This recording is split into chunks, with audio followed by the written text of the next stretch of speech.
Prime time talk.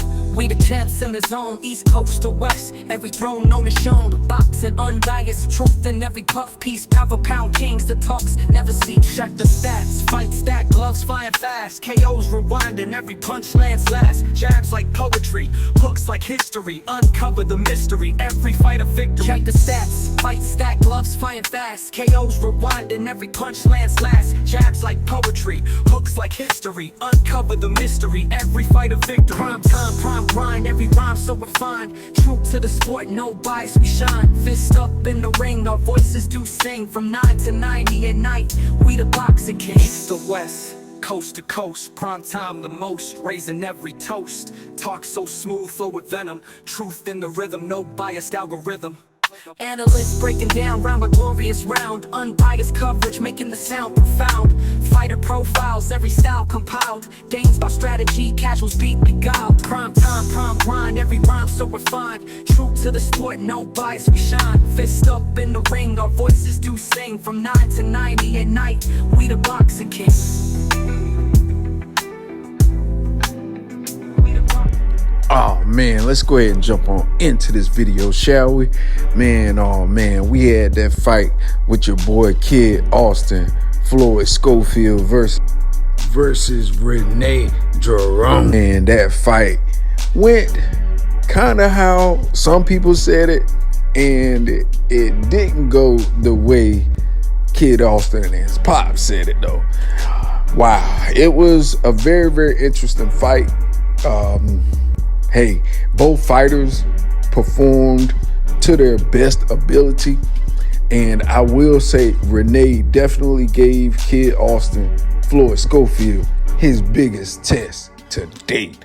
Man, you know, it was a good fight, good competitive fight. You could tell both fighters really were going for the fences. They really weren't setting up shots as far as jabs or anything like that. They really was just in the phone booth banging it out on that joint. Pause. But it was a very, very competitive fight all the way through. Renee actually caught Kid Austin. A lot of people said it was a knockdown, but when I looked at it twice, you know, it was just sloppy feet. Both fighters punching at the same time. Floyd got snipped a little bit with a shot, and by the way he was throwing his shot and his feet positioning, he just fell down because he hopped up immediately and actually hit Renee with the best shots closing out that round that he went down in.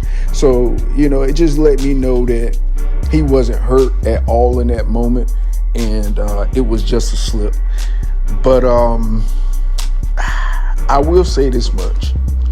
You know, I watched, what was it, Cigar Talk, and I watched how, you know, day before the fight, you know, Schofield, his pops was up there talking, and they was talking about, you know, fighting Shakur and this and that and whatever.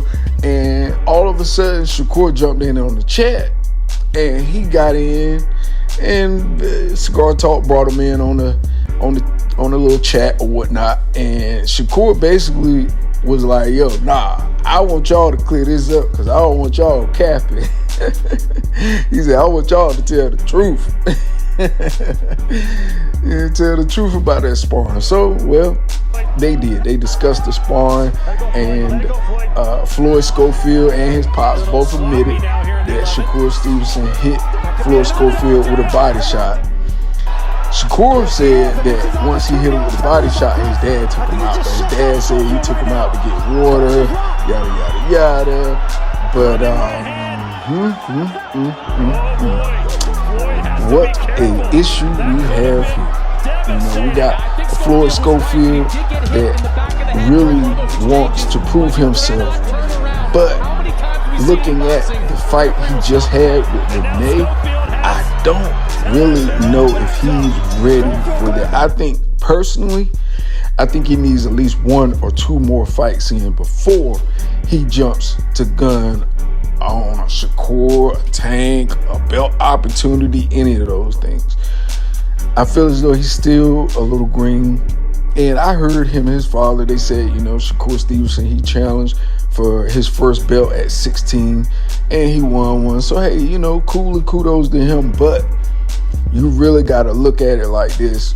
From your last performance is really what people are remembering in their mind.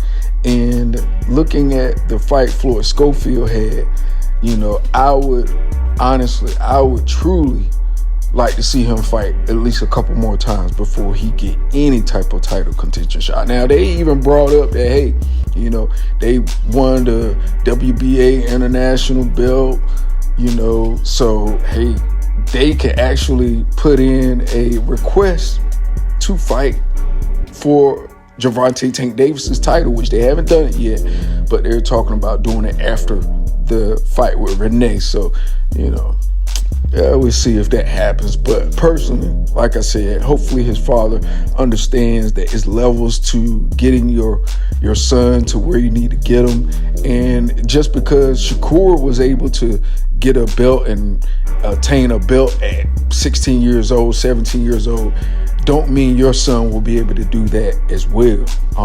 It really depends on, how your son came up in the rankings and fights, things of that nature. And just because you had a good sparring with some fighters, don't mean you are elite and ready to go for a title shot. I've seen a lot of fighters get that shot early and lose, and it set their career back mentally, So you really want to be mindful of how you put your son out. I saw in the comments on Cigar Talk how everybody was like, wish his dad would shut up and let him talk. And Look, it's the same thing with the other fighters. Danny Garcia, Sean Porter, Boots Ennis. You got these fighters that are real good at what they do and how they fight, but their dads or their managers speak for them. Their trainers speak for them because they really ain't that type of fighter. Now, hey, I do understand this is a different day, different age, and I feel as though every fighter should know how to talk for their self. They should not have their pops talking for them or whatever the case may be. But that just may as well be his true identity of who he is. If he hasn't grown into talking now, maybe he just won't. It is plenty of fighters that they only talk when talked to. They don't just go off the deep end and start running their mouth and talking this, that, and the third, like Ryan Garcia's and guys like that just love to talk to keep that algorithm going because they understand the gift of gab and they understand the business of selling yourself.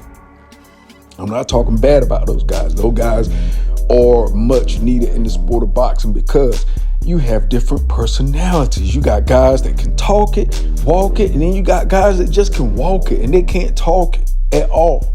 Look at Better Beef, look at Bivol, look at all those, look at Usyk, those guys that really don't talk on a day-to-day basis. They don't be posting every single 5 minutes. They don't be tweeting every 30 minutes.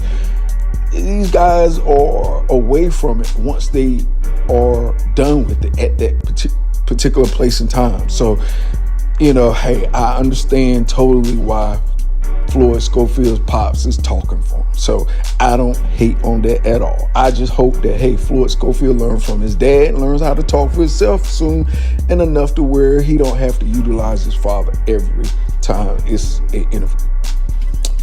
Now, you got Bill Haney. He does the same thing for Devin Haney. So, you got those fighters like that because they have their father in their life. Their father is really the outspoken one because the father is the one that got them into the sport, got them into the boxing, and helped mold them to who they are so they know their sons better than anyone else. I think the only pops that really don't talk a lot for his sons is Benavidez, because David Benavidez and those guys, they talk their own talk. They talk smack, junk, whatever, if they have to, when they have to. So, there are a few that are not like that, and then they have a few that are. But with the fight with Schofield and Renee, honestly, it just showed that Renee had more experience, like I knew, because it really won't even match. Renee had way more experience than Kid Schofield, and better, I would say, opponents that were skillful as well. So, hey, it was a definitely good learning experience for Floyd Schofield. So you can't look down on that fight and say, oh, this, that, and the third. That type of fight will get him ready for the next one. Now he has tape to watch on himself, to see the mistakes he made, to learn from it, and hopefully him and his father can adapt to that and fix those problems and issues that he has in the ring, like that footwork, the jab, body work, and changing the levels, working up and down, head movement, things of that nature, and accuracy. So it's a lot that Floyd Schofield got to work on in my book, but it's not a lot to where it's going to derail his future. I think he can take small steps in between and learning on how to adapt and change to a better fighter. And he definitely needs to use an uppercut in his fight when he get in the inside. So there's a lot of little tidbits I could throw out there for him and his dad. But, truly, honestly, I know they will rectify and fix those issues, because that's what the sport of boxing desires. If you don't fix and readjust the issues that you have, you won't have a long career. So anyway, with that being said, that's all I got for this video. You already know the routine. When you leave my house, hit that like button, hit the subscribe button, smash the bell icon so you can be notified the next time I drop these next latest and greatest videos here on Primetime Talk TV. And I'm on social media everywhere. Definitely go to the website, primetimetalktv.com, and copy some merch. All right, y'all. Peace, love. I'm out till next time.